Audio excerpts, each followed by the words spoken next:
Yo, what's going on YouTube? So today in this video we do have the new Fifine Amplitank 3. This is a brand new product from Fifine. It's a pre-release unit, so it's gonna have not finalized packaging, and then the contents inside won't be finalized just yet. But we're gonna go ahead and check it out here. Now you can get this for about $90 at the time of recording, but I will leave a link in the description for a 15% off discount code as well if you decide to buy this. It's an XLR and USB-C version, so you can use it on pretty much anything like that. So this is the user manual here on top, and then you do have your Amplitank. I love how they do Amplitank here on the side, but it's pretty similar to a Shure SM7B, like the style of it, kind of. It's about a full metal construction, so it's very, very heavy, which I love that. You're gonna have to get a good quality boom arm to be able to actually support the weight. You do have your USB-C to USB-A cable as well. They do not come with a thread, a little gold thread, and it does not come with an OTG this time. But in the finalized version, they might put that included. This is what the microphone is looking like. You do have two volume knobs, one for your microphone and one for your microphone monitoring for headphone. And on the bottom here, you do have your XLR input, USB-C input, and your headphone input right there. If you use the USB-C input, you're able to use the two knobs for the monitoring, and then you do have your mute button, which you're able to use on USB-C.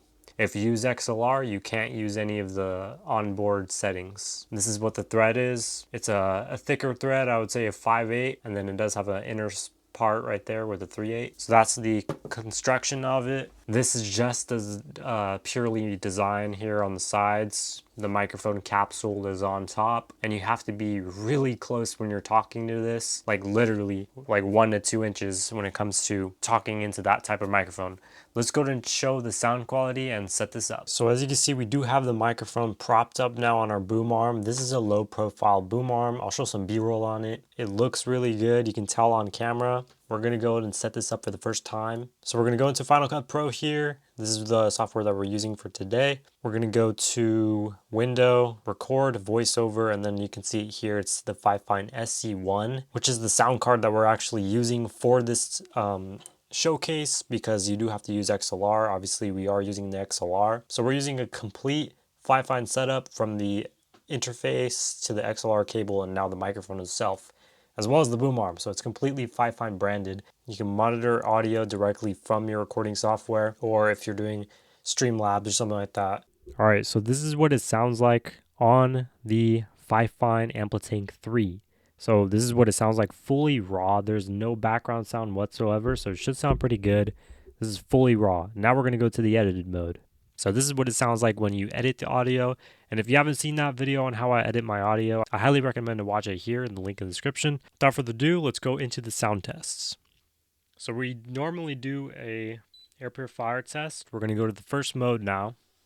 So this is the first mode. The air purifier is right next to the microphone. This is kind of like worst case scenario, but here we go. Now we're on the second mode. Now for this microphone specifically, you do have to be very close, because if you're farther away, you can't really hear you that much. So it's meant to be very close up. Now we're gonna go into the third mode. So we're in the third mode now for the air purifier test, or the background sound test when it comes to this. Now this is a $90 microphone. This is probably one of the most expensive products Fifine has made in a while. And then let's turn it off. This is one of the most expensive Fifine products that they've ever made so far, but coming in big for 2024. They've done a really good job when it comes to the build quality. It's made out of metal, has very minimal RGB, it has a nice design look. It's unique. Obviously, you have that nice little boom arm attachment there, right? And then, you know, it's just perfect. So in my opinion, let me know in your comments down below whether you would pay $90 for this or not. Personally, I think it's a pretty good deal for the amount of quality that you're getting once again. But, you know, Fifine also just makes really good microphones in general. So, you know, the AM8 or the K6B is also a really good one as well. So, you know, no matter what Fifine microphone you get, you'll be really happy with it, especially if you try out the sound cards that they make as well. Also, if you guys want, you can also check out this video here on how to make your microphone sound like trash.